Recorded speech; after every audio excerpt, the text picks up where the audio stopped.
Welcome to yo-yo TV. ఒకప్పుడు రాజకీయాలంటే ఎంతో హుందాగా కనిపించేవి. ప్రజాసేవకే రాజకీయం అన్నట్లుగా ఉండేది. నేతలు ప్రజలకు ఆదర్శంగా నిలిచేవారు. అధికార ప్రతిపక్షాలు ఒకే వేదికపై కనిపిస్తూ ప్రజలను ఆశ్చర్యానికి గురి చేసిన సందర్భాలు కూడా ఎన్నో ఉన్నాయి. కానీ ఈ జనరేషన్లో రాజకీయం అంటే అనైతిక ధోరణి. రోజులు గడుస్తున్న కొద్దీ నైతిక విలువలు తగ్గిపోయాయి. అధికారం అనే హోదా ఉండాలనుకునేవారు ఎక్కువ సంఖ్యలో రాజకీయాల్లోకి అడుగు పెట్టడం ప్రారంభమైంది. దీంతో మంచి రాజకీయ నేతలు ఉన్న వారిని ప్రస్తుతం రాజకీయాల్లో వెతికి పట్టుకోవాలంటే చాలా కష్టమైన పని. ప్రతి రాజకీయ పార్టీ గెలుపు గుర్రాలనే ఎన్నికల్లో నిలబెట్టేందుకు వారి గత చరిత్ర, స్వభావం, కేసులు వంటివి పట్టించుకోకుండా టికెట్లు ఇవ్వడం ప్రారంభమయ్యాయి. దాంతో రాజకీయాలు నేరాలు కవలలుగా మారాయి. ఇదంతా ఎందుకంటే యథా రాజా తథా ప్రజలు అన్నట్లుగా ప్రస్తుత 2 తెలుగు రాష్ట్రాల్లో నాయకులు, వారి అనుచరగణం వ్యవహరిస్తున్న తీరు జుగుప్సను కలిగించేలా ఉంది. తమ ప్రత్యర్థిని లేదా ప్రత్యర్థి పార్టీని దెబ్బతీసేందుకు నైతిక నియమాలు, విలువలను పక్కన పెట్టి మరీ వ్యవహరిస్తున్న తీరు దిగజారుతున్న రాజకీయాలకు నిదర్శనమని చెప్పాలి. ఒకప్పుడు రాజకీయ నేతలంటే మాట మీద నిలబడే వారే అనేవారు. ఇప్పుడు నోరు జారితేనే, దురుసుగా మాట్లాడితేనే సీనియర్ అయినా జూనియర్ అయినా, నోటికొచ్చిన తిట్లు తిడితేనే నేతలన్న రీతిలో పరిస్థితి మారింది. ప్రత్యర్థి పార్టీని లేదా ఆ పార్టీ అధినేతను ఎవరు బాగా తిడతారో వాళ్ళనే రాజకీయ పార్టీ పెద్దలు ప్రోత్సహిస్తున్నారు. దీంతో తల్లి, చెల్లి, కొడుకు, కూతురు అనే తేడా లేకుండా నాయకుల మీద, నాయకుల కుటుంబ సభ్యుల మీద ఇష్టారీతిన వ్యాఖ్యలు చేస్తున్నారు.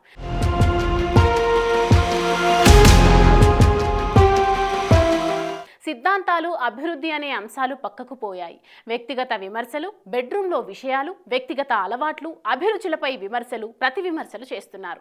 రాజకీయ నైతిక నియమాలను సీనియర్ నేతలే తుంగలో తొక్కుతుంటే వారి అనుచరగణం, పార్టీ కార్యకర్తలు మరింత రెచ్చిపోయి సోషల్ మీడియా వేదికగా అసభ్యకరమైన రాతలు, మార్పింగ్ ఫోటోలు, వీడియోలతో ప్రత్యర్థి నేతలను అడ్డుకునే చీప్ పాలిటిక్స్కు పాల్పడుతున్నారు.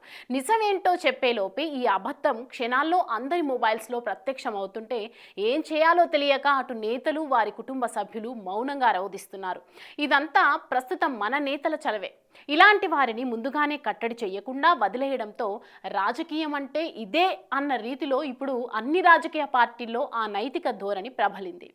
ఏపీలో ఓ నాయకుడు ఏకంగా సీనియర్ పొలిటీషియన్, మాజీ సీఎంగా చంద్రబాబు ఉన్న సమయంలో ఆయన కుటుంబ సభ్యులపైనే అతిగా మాట్లాడటం, దాని మీద స్వయానా చంద్రబాబు రోధించడం చూశాం.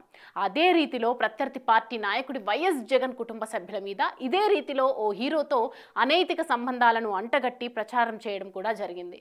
బీఆర్ఎస్ వర్కింగ్ ప్రెసిడెంట్ కుమారుడి మీద బాధాకరమైన వ్యాఖ్యలు చేయడం తెలిసిందే.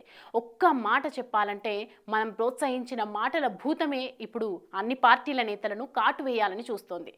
అదే రీతిలో తెలంగాణలోను ఉద్యమ సమయంలోనూ ఇప్పుడు కూడా వివాదాస్పద వ్యాఖ్యలను నేతలు చేస్తూనే వస్తూ ఉన్నారు. పురుష పదజాలంతో మాట్లాడితేనే మీడియాలో వార్తలు వస్తాయని కొందరు, పరుషంగా మాట్లాడితేనే ప్రజలు జై కొడతారని కొందరు నేతలు ఇష్టారీతిన అనైతిక వ్యాఖ్యలు చేస్తూనే ఉన్నారు. ఇటీవలి కాలంలో చూస్తే గత అసెంబ్లీ సమావేశాల సమయంలో మంత్రి సీతక్కపై సోషల్ మీడియాలో అసభ్యకరమైన రీతిలో పోస్టులు పెట్టి కొందరు పైశాచిక ఆనందం పొందారు. ఇటీవలే మరో మహిళా మంత్రి కొండా సురేఖ, ఎంపీ రఘునందన్ రావు ఫోటోలతో తప్పుడు వ్యాఖ్యానాలు చేస్తూ సోషల్ మీడియాలో రచ్చ చేశారు. వీటిపై ఆయా పార్టీలు కఠినంగా వ్యవహరించాల్సిన అవసరం ఉన్నా చూసి చూడనట్లు ఉండటంతో ఆయా పార్టీలో కొందరు అత్యుత్సాహంతో గీత దాటి అనైతిక ప్రచారాలకు పాల్పడుతున్న వైనాలు సంభవిస్తున్నాయి. ఇప్పుడు తెలుగు రాష్ట్రాల్లో పరుషంగా మాట్లాడటం ట్రెండ్గా మారింది. తెలంగాణ ఉద్యమంలో బీఆర్ఎస్ నేతల మాటలు విన్నా, వారికి కౌంటర్గా బీజేపీ, కాంగ్రెస్ నేతల మాటలు విన్నా ఎంతటి సంచలనంగా మారాయో మనకు తెలియంది కాదు.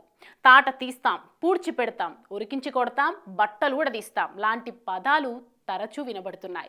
చెవట, సన్నాసి అంటే రాజకీయ నేతలేమో అన్న రీతిలో తమ ప్రసంగాల్లో ఆయా నేతలను తిట్టడం ద్వారా ఆ పదాలకు పొలిటికల్ లీడర్లే ఓ బ్రాండ్ ఇమేజ్ను తెస్తున్నారు.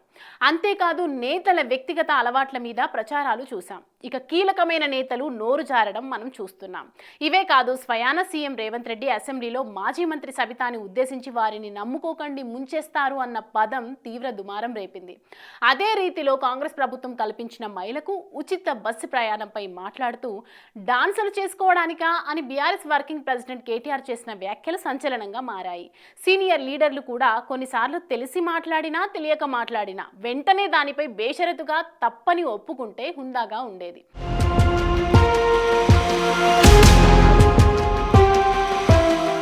దానిపై మౌనంగా ఉండటం, సమర్థించుకోవడం రెండూ తప్పే. ఈ ధోరణి ఇతర నేతలకు, కార్యకర్తలకు తమ నాయకుల్లానే వ్యవహరించాలని, మాట్లాడాలని ఓ మోడల్గా తీసుకునే అవకాశం ఉంది. ఇక తాజాగా మంత్రి కొండా సురేఖపై సోషల్ మీడియాలో వచ్చిన ట్రోల్స్ నేపథ్యంలో ఆమె ఏకంగా కన్నీళ్లు పెట్టుకున్నారు. ఇది జరిగిన వెంటనే కేటీఆర్ పై విమర్శలకు దిగిన మహిళా మంత్రి కొండా సురేఖ కూడా సంయమనం కోల్పోయి వ్యక్తిగత అంశాలపై నోరు జారారు. ప్రముఖ హీరోయిన్ సమంత, హీరో అక్కినేని నాగార్జున కుటుంబ వ్యవహారాలను కేటీఆర్ కు ముడిపెడుతూ మాట్లాడటం అన్ని వర్గాల నుంచి తీవ్ర వ్యతిరేకత వ్యక్తమవుతోంది. రెండు తెలుగు రాష్ట్రాల్లో నోటి మాటలు హద్దుమీరుతున్నాయి. పదునైన మాటలు, బాధించే భాషా ప్రయోగం, హేయమైన విమర్శలతో ఒకరిపై ఒకరు వ్యక్తిత్వం దెబ్బతీసుకునేలా వ్యవహరిస్తున్న తీరు గర్వనీయమనే చెప్పాలి. విషయం ఉన్నా లేకున్నా ప్రాస, యాస, రైమింగ్ వర్డ్స్ కోసం చాలా మంది నేతలు ప్రయాసపడుతున్నారు. పురుష పదజాలం ఉంటేనే అద్భుతమైన ప్రసంగంగా ఆ నేతల వందిమాగతులు కొన్నిసార్లు కొన్ని మీడియా సంస్థలు గుర్తించే పరిస్థితి ఏర్పడింది. దీంతో అలాంటి ప్రసంగాల కోసం రైటర్లను ఆశ్రయిస్తున్నారు.